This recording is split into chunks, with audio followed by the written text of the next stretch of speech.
when I was working with my teacher, Mark Bregman, I had a series of dreams.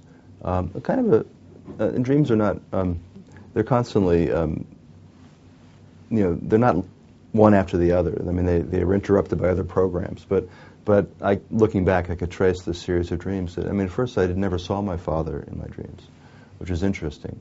And then I got emails from him. So the level of communication was kind of distant.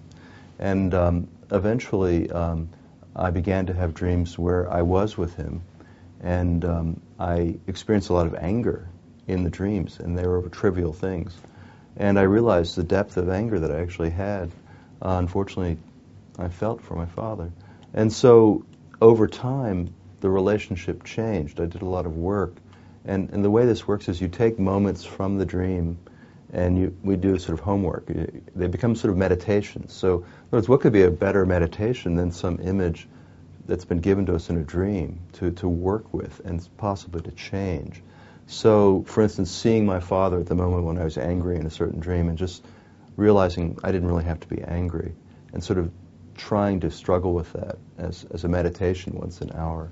And so over time, the dreams changed, and I changed. Part of it had to do with as I could relate to him more from the place of being a boy, essentially, of going back to that place in my life when I was a boy and he was my father, and being able to have the natural feelings that a boy has that I'd lost track of.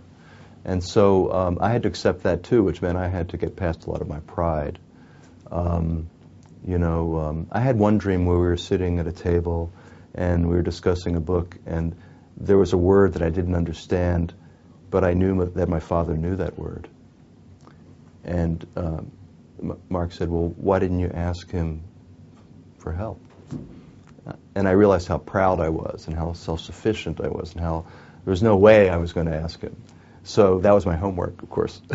And I just practiced asking him, what does the word mean, Dad? And by doing that, something softened in me, and something shifted in me, and the dreams changed. And eventually, I had this wonderful dream. It really wasn't a wonderful dream. In a way, it was a nightmare. But this house was falling apart. That was my house. And I called my father and said, help.